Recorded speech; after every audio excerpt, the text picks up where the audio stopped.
नमस्कार दोस्तों, आप सभी का स्वागत है हमारे इस यूट्यूब चैनल पेंशन एक्सप्रेस में। मैं आप सबका तहे दिल से स्वागत करता हूं। आज की हम इस वीडियो में बात करेंगे वो विषय है जिस पर देश भर के करीब 50 लाख केंद्रीय कर्मचारी और लगभग 65 लाख पेंशनर्स की नज़रें टिकी हुई है, और वह है 8वां वेतन आयोग। जी हाँ दोस्तों, यह सिर्फ एक पेंशन न्यूज़ नहीं है, बल्कि उन लाखों परिवारों के सपनों और उम्मीदों से जुड़ा हुआ मुद्दा है जिनकी पूरी जिंदगी पेंशन और वेतन पर टिकी होती है। तो दोस्तों, सबसे पहले हम यह समझते हैं कि आखिर वेतन आयोग होता क्या है और इसकी ज़रूरत क्यों पड़ती है। तो दरअसल हर 10 साल में सरकार कर्मचारियों और पेंशनर्स के वेतन व पेंशन स्ट्रक्चर की समीक्षा करती है। इसका उद्देश्य यह होता है कि महंगाई के हिसाब से उनकी आय को एडजस्ट किया जा सके। यही कारण है कि 6वां, 7वां और 8वां वेतन आयोग क्रमशः लागू होते रहे हैं। हर बार जब नया वेतन आयोग लागू होता है तो कर्मचारियों की सैलरी और पेंशन की मात्रा में बड़ा बदलाव देखने को मिलता है। अब हम बात करते हैं 8वें वेतन आयोग की। तो मोदी कैबिनेट ने इसके गठन को मंजूरी पहले दे दी है, लेकिन अभी तक इसका औपचारिक गठन नहीं हुआ है। संसद के मानसून सत्र में सरकार ने साफ किया था कि वेतन में बदलाव की प्रक्रिया तभी शुरू होगी जब आयोग की सिफारिशें सामने आएगी और उन्हें मंजूरी मिल जाएगी। यानी अभी खेल पूरी तरह आयोग की सिफारिशों पर टिकता है। दोस्तों, अब सवाल है कि आखिर यह आयोग कब से लागू होगा।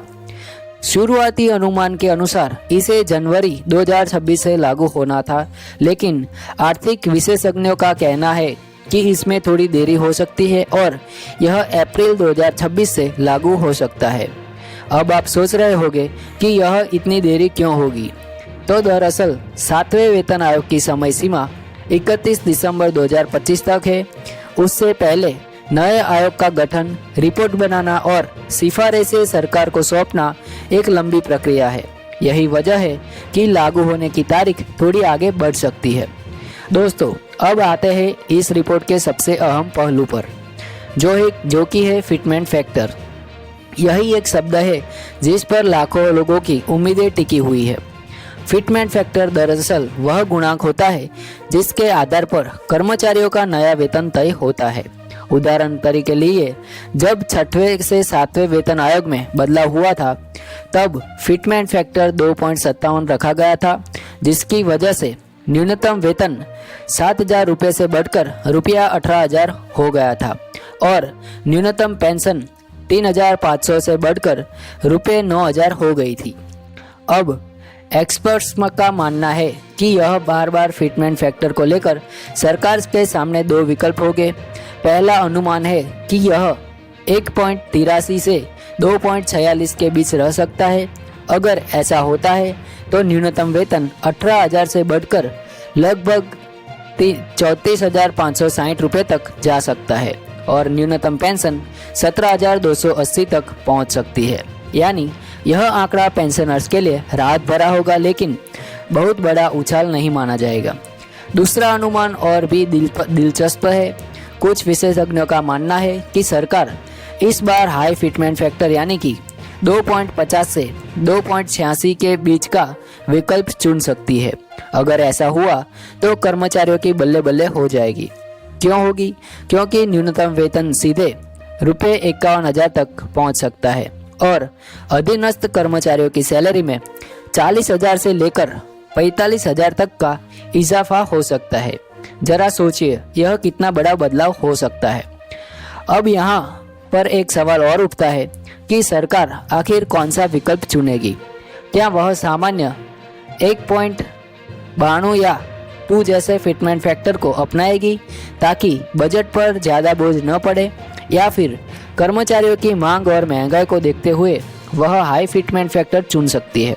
इसका जवाब आने वाले महीनों में ही मिलेगा, लेकिन इतना तय है कि इस बार महंगाई, आर्थिक दबाव और चुनावी समीकरण सभी चीज़ें एक फैसले को प्रभावित करेगी। दोस्तों, अगर हम पुराने वेतन आयोगों का इतिहास देखें तो हर बार कर्मचारियों और पेंशनरों को राहत मिली है। जैसे 6वें से 7वें वेतन आयोग में न्यूनतम पेंशन 3,500 से बढ़कर 9,000 हो गई थी। कर्मचारियों का अधिकतम वेतन 2.5 लाख से बढ़कर 5 लाख तक पहुंच गया था। पेंशनर्स के लिए अधिकतम पेंशन 1,25,000 तक हो गई थी। यानी हर बार जब आयोग लागू होता है, कर्मचारियों और पेंशनर्स की जिंदगी में बड़ा बदलाव देखा जा सकता है। अब सवाल यह है कि 8वें वेतन आयोग का असर किन किन पर पड़ेगा। जी हाँ दोस्तों, इसका फायदा न सिर्फ मौजूदा केंद्रीय कर्मचारियों को होगा, बल्कि उन पेंशनर्स को भी होगा जो कई साल पहले रिटायर्ड हो चुके हैं। यानी एक तरफ से देखें तो यह सिर्फ वेतन बढ़ोतरी नहीं है, बल्कि लाखों परिवारों के जीवन स्तर में सुधार लाने की उम्मीद है। लेकिन यहाँ एक और पहलू समझना जरूरी है, जो कि है सरकार पर इस वेतन आयोग से वित्तीय बोझ भी काफ़ी बढ़ेगा।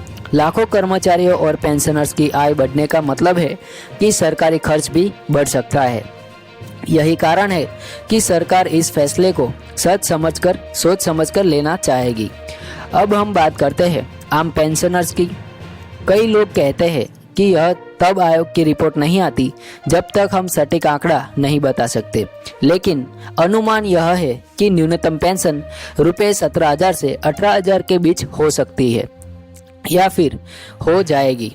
वही अगर हाई फिटमेंट फैक्टर आया तो यह सीधे 25,000 से 30,000 तक भी जा सकती है।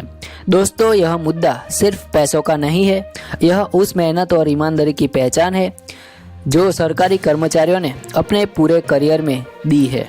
यही कारण है कि हर बार नया वेतन आयोग लागू होता है तो कर्मचारियों और पेंशनर्स में खुशी की लहर दौड़ जाती है। अब बात करते हैं टाइमलाइन की। जी हाँ दोस्तों, 7वें वेतन आयोग की समय सीमा दिसंबर 2025 को खत्म हो रही है। यानी आने वाले कुछ महीनों में नया आयोग गठित कर दिया जाएगा। इसके बाद आयोग अपनी रिपोर्ट तैयार करेगा और सरकार उसे लागू करने पर विचार करेगी। अगर सब कुछ समय पर हो जाता है तो जनवरी 2026 से नया वेतन आयोग लागू हो सकता है। लेकिन अगर प्रक्रिया में देर हुई तो इस अप्रैल 2026 तक इसे 2000 अप्रैल तक टाला जा सकता है।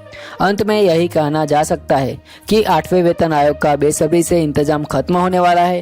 कर्मचारियों और पेंशनर्स को बस कुछ महीनों में तक धैर्य रखना होगा। जैसे कि सरकार की तरफ से कोई बड़ा ऐलान होगा, हम आपको सबसे पहले पेंशन एक्सप्रेस पर चैनल पर जानकारी दे देंगे।